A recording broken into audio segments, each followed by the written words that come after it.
Bonjour chers téléspectateurs, bienvenue pour ceux qui viennent à peine de se joindre à nous. Nous allons donc aujourd'hui dans cette interview recevoir une dame qui porte sur elle beaucoup de casquettes. C'est Madame Edith Laure Itoa. Elle est secrétaire particulière de l'ambassadeur du Congo à Paris, donc en France.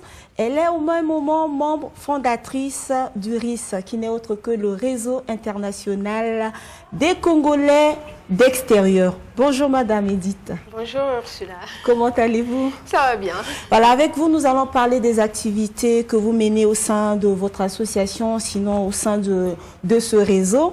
Vous allez nous parler d'abord de la genèse de ce réseau. Comment cet réseau a pu voir le jour? En fait, ce réseau est né de la volonté de notre ambassadeur en France qui avait pensé qu'il fallait créer un lien entre les cadres congolais de la diaspora. Donc il a organisé un dîner et puis à l'issue de ce dîner, on a décidé de créer ce réseau.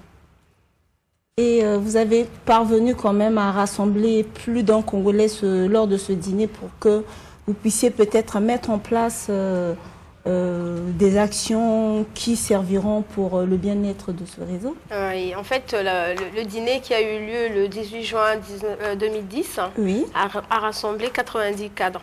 On en avait plus, mais le lieu n'était pas propice à plus de 90 personnes. Mais je pense qu'on aurait pu en avoir beaucoup plus. Donc il y avait 90 cadres qu'on a réussi à inviter ce soir-là et à se connaître. Vous œuvrez depuis combien de temps à peu près? En fait, comme je vous disais, l'association a vu le jour juste à l'issue du dîner, donc c'est depuis 2010, mais la déclaration officielle de l'association, c'est en février 2011. Avec vous, nous allons donc continuer ces moments de bonheur, parce que ça nous permet de découvrir des choses que nous ne maîtrisons pas. Quels sont donc les objectifs visés par ce réseau qui n'est autre que le RIS? Alors, le réseau a pour objectif principal de créer le lien, oui, le lien entre les Congolais de la diaspora, oui, de fédérer toutes les compétences et de les mettre au service de notre pays, le Congo. Alors, comment vous parvenez quand même à détecter les candidats qui sont susceptibles de recevoir des prix? Alors, le prix RIS, justement, que nous avons créé, oui, nous détectons les candidats par un simple appel à candidature, c'est-à-dire qu'on envoie l'appel à candidature à tous nos contacts, à nos ambassades à l'étranger et sur les médias, comme oui, là, par vous. Donc, on lance l'appel à candidature. Nous avons un site internet qui est le-ris.com. Oui. Et à travers ce site également, les gens peuvent avoir accès au dossier de candidature et ils nous renvoient les dossiers et on fait le tri. On fait la sélection. Alors, quelle est à peu près la catégorie des lauréats que vous arrêtez pour pouvoir décerner finalement les prix? En fait, on a retenu 3 catégories.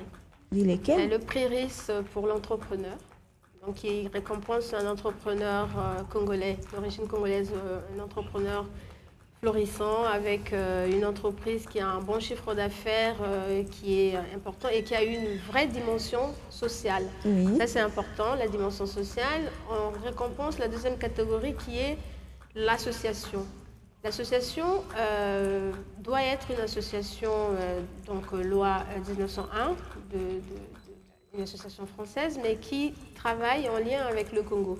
L'année dernière, notre lauréat était à la tête c'était une fondation, oui, qui vient souvent au Congo, qui va travailler avec les populations les plus démunies dans les coins les plus reculés. Et voilà, c'est ce genre d'association que nous primons.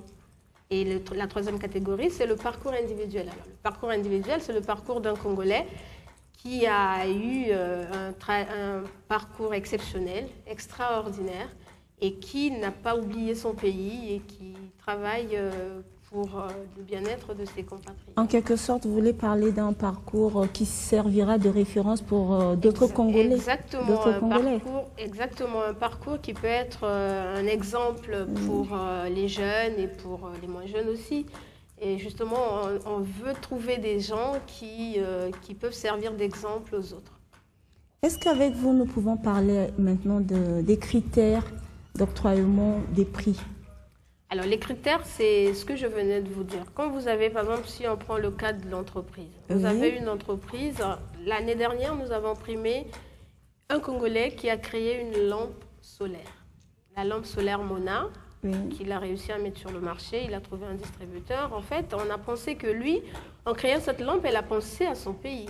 Parce qu'on sait qu'il y a beaucoup de soleil chez nous et les lampes solaires, c'est quelque chose qui est vraiment en rapport pour pallier avec, comme au souci de délestage aussi. Aussi, et puis pour donner cette image positive de notre continent, c'est-à-dire que nous sommes justement ce continent où il y a beaucoup de soleil. Donc, en créant sa lampe, il a d'abord pensé à son continent d'origine, donc à son pays d'origine. Et par ailleurs, c'est une entreprise qui monte. Donc, il faut que l'entreprise soit une entreprise qui a de l'avenir. Et voilà, donc il y a ça. Le critère, c'est le lien avec le Congo. Pour l'association, il faut vraiment se tourner vers le pays. Il faut venir aider les populations. Il y a eu le 4 mars qui s'est produit ici et les associations sont venues en masse apporter leur aide, leur solidarité. Donc on pense que ce sont des associations comme ça qui peuvent être primées, pas ceux qui œuvrent à l'extérieur simplement. Il faut vraiment qu'il y ait un lien avec le pays. Nous tenons absolument à ce que tous ceux qui sont là-bas œuvrent pour le Congo. C'est vrai que vous voulez maintenir le lien entre le pays et ceux qui sont à l'extérieur, mais à vous entendre parler, on a comme l'impression que vous ne privilégiez que les Congolais de la diaspora. N'est-ce pas une façon de créer comme une discrimination? Parce qu'ici au Congo, nous avons aussi des Congolais talentueux, on a des professionnels. Pourquoi ne pas aussi penser à revoir les critères d'octroiement des prix pour que désormais il y ait comme un chapitre intégré le Congolais d'intérieur? Peut-être qu'on y pensera. En fait, dans un premier temps, on a voulu faire la promotion, valoriser les talents de la diaspora. C'était d'abord le but premier. Mais en même temps, nous pensons de temps en temps faire un zoom comme ça, mettre un coup de projecteur sur un Congolais de l'intérieur qui fait des choses. Cette année, on a pensé au jeune Congolais qui a créé une tablette et un smartphone. On pense que lui, il faut que les Congolais qui sont à l'extérieur le connaissent, qu'ils sachent qu'à l'intérieur aussi, il y a des gens qui font des choses bien et qui font des choses extraordinaires pour leur pays. Voilà. Donc c'est dans ce sens-là. Mais dans un premier temps, le prix a été créé pour les Congolais de l'extérieur sans discrimination aucune. C'est simplement pour que le savoir-faire de ceux qui sont en dehors soit su, enfin, qui soit connu par ceux de l'intérieur. Ça n'a aucune discrimination. En même temps, il y a des Congolais qui sont à l'intérieur, qui font des choses, et nous pensons de temps en temps pouvoir en parler également. Ben, au niveau, par exemple, de l'organisation, avez-vous connu des difficultés lors de la première édition? Ah oui, absolument. Il y a beaucoup de... Vous savez, quand vous faites une chose pour la première fois, c'est toujours compliqué. On a reçu l'aide de beaucoup de partenaires. On a eu des sponsors, donc des entreprises privées qui nous ont aidés à réaliser la chose. Et puis, on a eu une équipe dynamique qui est vraiment au service de ce prix et veut en faire une institution pérenne et enrichissante. À quand la deuxième édition? Le 7 décembre 2012, 19h30, à l'hôtel Georges V à Paris. Voilà, nous allons peut-être mettre fin à cette interview, mais c'était vraiment un bonheur, un plaisir de vous avoir reçu. Vous avez sûrement un mot à adresser à l'endroit des femmes qui ont pris plaisir à vous suivre, qui aimeraient peut-être suivre le chemin que vous avez pris, le chemin de la détermination, le chemin de la réussite. Quel est votre mot à l'endroit de ces dernières? Mon mot, il est simple, hein, il faut savoir poursuivre ses rêves et les réaliser. Il faut se battre pour réaliser ses rêves. On ne peut le faire que soi-même. On ne peut pas attendre des autres qui viennent réaliser vos rêves à votre place. Donc, mes sœurs congolaises, œuvrez pour la réalisation de vos rêves. Voilà.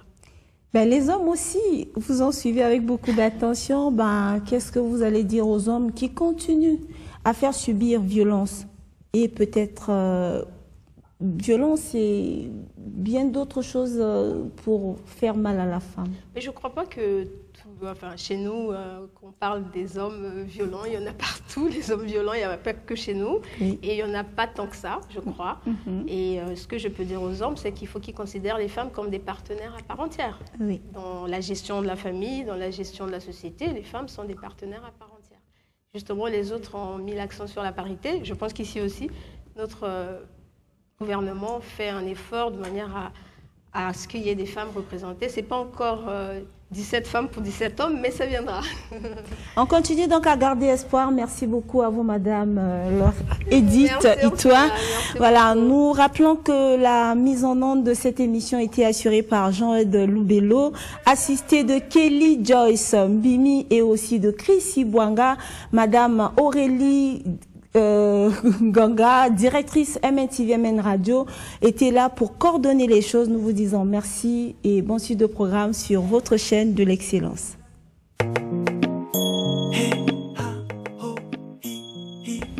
Au revoir. À bientôt.